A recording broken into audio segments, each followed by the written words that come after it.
piezoelectric.org. Today we're going to continue Lecture 14, Part C, which will discuss square wave drive of a piezo element. So by square wave, what we basically mean is we have a square wave at a certain frequency, omega. So each of these, this is one cycle from here to here, and that's the period, and 1 over the period is the frequency, versus the other case where we had our piezoelectric element, where we had our sinusoidal device, where we had maybe something that looked more like that. So we can have, obviously, the square wave be one-sided. We can also consider an opposite case where we have a negative voltage, but actually if you bias this, so if you increase the baseline, bias this upward, you can actually get that same square wave just at a double amplitude, because this was the old medium, which was this, which was the old center point. So it just matters about relative voltage, which piezos don't care about that offset when we're talking about the spectral frequency response. They only care about that kind of amplitude, as you're seeing here, or vice versa. So these are basically equivalent to a piezo. If you were to drive it with a bias voltage, let's say the bias voltage is 1 volt, and this would then be 2 volts, and this would be 0 volts. Or you had driven it with 1 volt, but you'd have a positive and negative square wave. So with that, let's go to the next part, where we kind of break down what a square wave actually looks like in terms of its spectral components. So Fourier transform theory, Fourier transform, basically says that any sort of repeating signal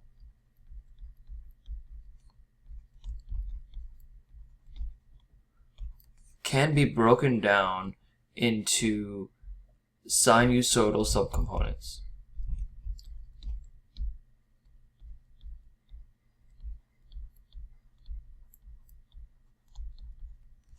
Okay, so with this you would have a, let me just pull something from the internet. You would have a type of signal, and in this case I am actually describing this square wave here. We're showing that there. And you can see that basically the addition of all of these blue signals, these blue sinusoidal waves, will end up becoming a square wave. So there is a set of theories and mathematical expressions which govern the way that a expression can be taken from a non-sinusoidal function can be approximated by sinusoidal functions of different amplitude,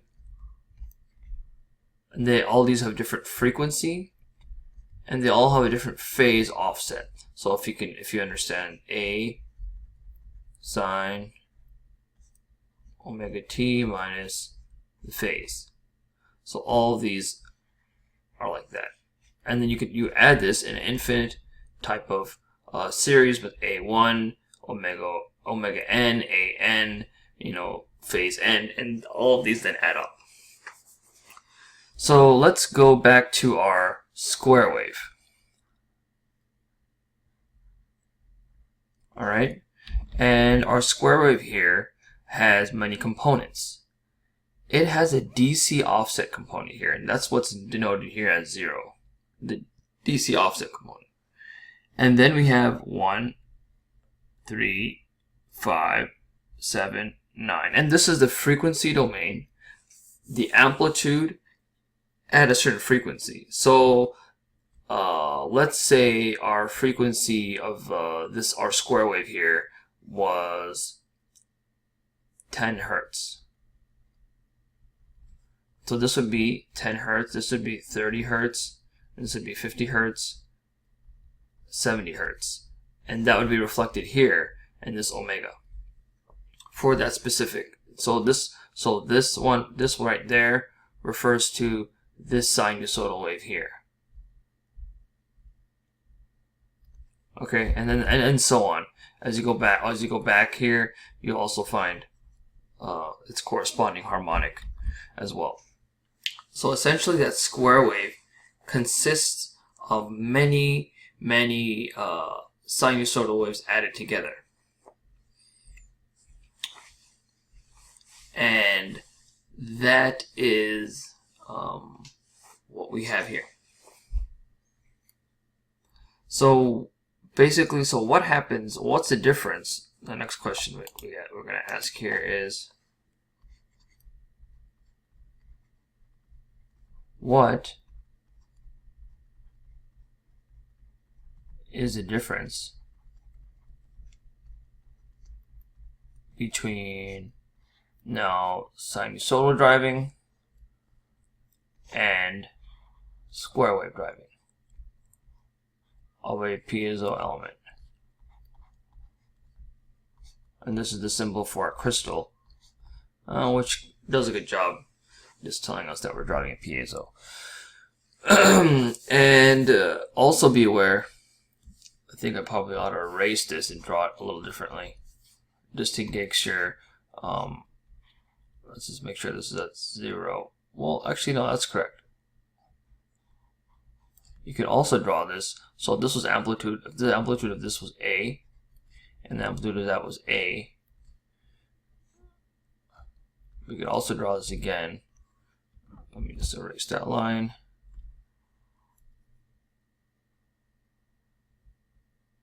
In the same way. So this would then now be 2A, and this would be 0 right here.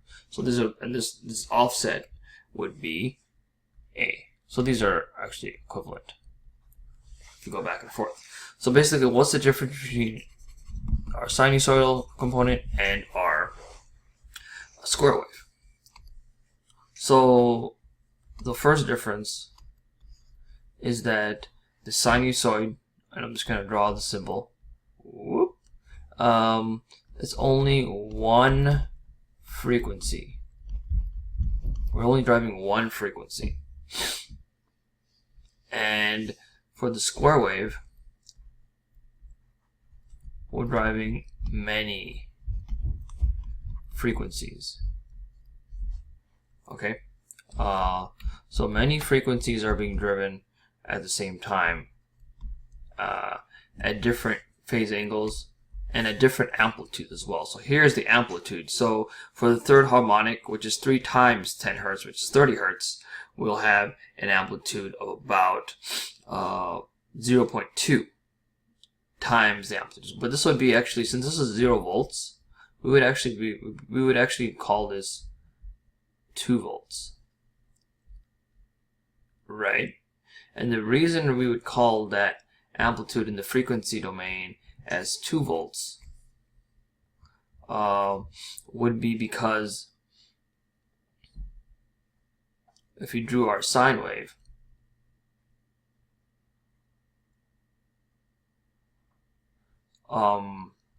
we would then have, if this is 1 volt, we would have actually our sine wave be that amplitude in the middle, because of that offset. So realize this is 0.7, but you can also actually contemplate this as 1.4. And this is like about 0.2, but you can also contemplate 0.4. So actually, as we see here, the other difference is for the actual driving frequency, and I'm going to call that omega 0, the actual driving frequency.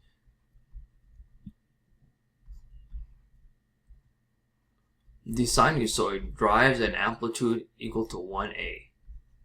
This is the harmonic amplitude.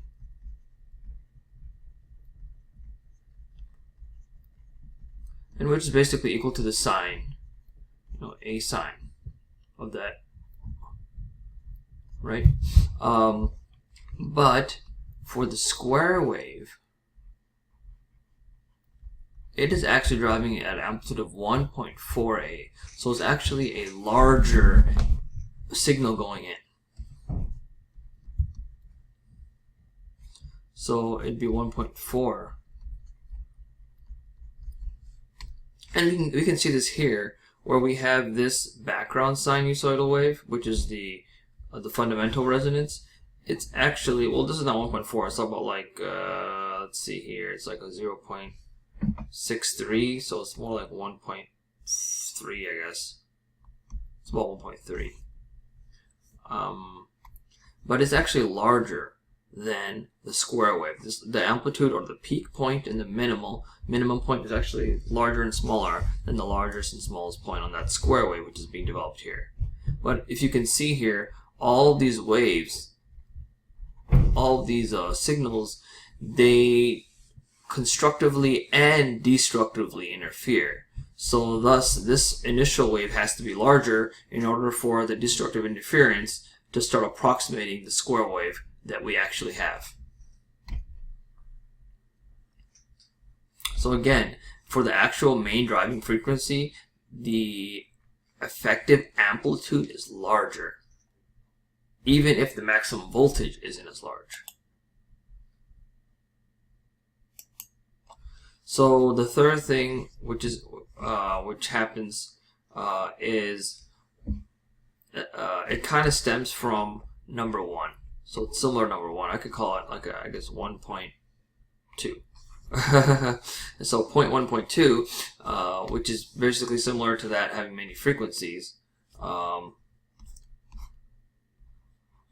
So, and that's 1 omega, not one omega, basically just one frequency.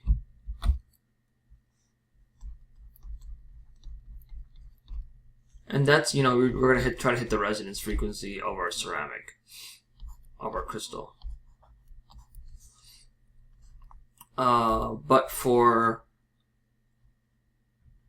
the square wave, I mentioned we have many frequencies, and one of them will be the resonance, and then the other ones would be 3 times the resonance, and 5 times the resonance, and 7 times the resonance. So because the piezo ceramic, in a typical application, not only typical, in 99.9% of the applications, we are trying to drive a specific resonance. We try to drive one specific resonance. Okay? So when we stimulate our piezo ceramic or transducer with other frequencies, this also creates vibration.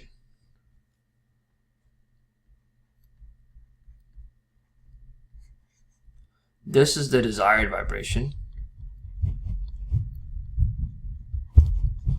and this is the undesired.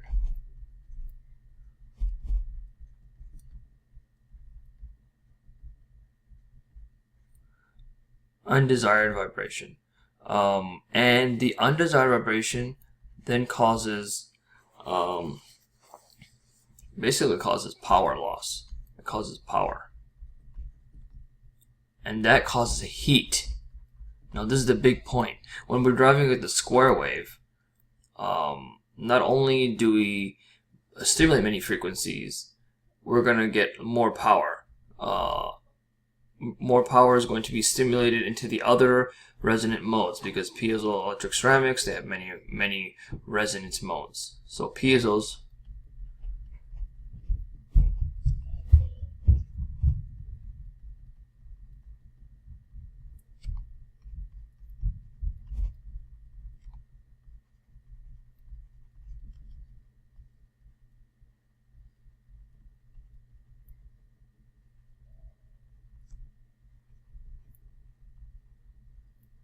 they have many resonant modes, and that could lead to undesired power going into different frequencies, which then causes heat. And heat degrades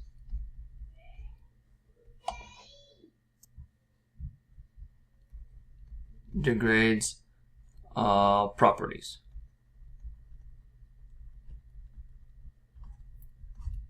So, okay. We talked about, okay, you can drive a ceramic, you can drive your piezo with a sinusoidal wave or a square wave. A square wave is essentially an addition of many sinusoidal waves according to the Fourier transform theory of different frequencies and phase angles and amplitudes.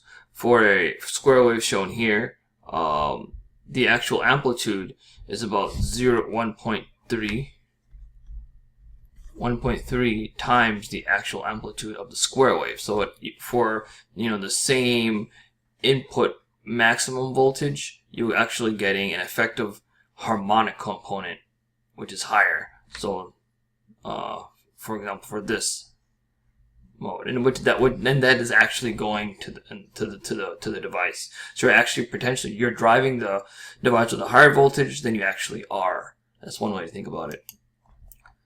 So what's the difference between the two? Sinusoidal will have one frequency. With the square wave, you effectively have many frequencies, many amplitudes, many phases as well. For the fundamental resonance point, the fundamental driving frequency, you actually have effectively a larger harmonic amplitude than for a square wave than a sinusoidal wave for the maximum voltage, if you consider that as amplitude. And finally, because you get many frequencies in a square wave, you're actually generating unwanted vibration, which causes heat and excess power loss. And this heat degrades material properties, and heating is actually, in many cases, the limiting performance factor for a piezo ceramic. And I discussed this. I have some videos on heat. I can't recall which lecture at this time, but basically heat plus piezo, and that's a degradation of lost properties. For example, the mechanical quality factor, which is extremely essential for piezo resonators, that degrades significantly multiple orders due to heat. You also can permanently damage your device if you heat too much for too long. So I hope this lecture helped you understand the difference between driving your piezo using a square wave versus a sinusoidal wave. Obviously, the advantage of a square wave is just it's more simple and easy. That's the advantage. But making a sinusoidal wave isn't all too complicated either. So take your pick. But these are the differences. Okay. Thanks for watching.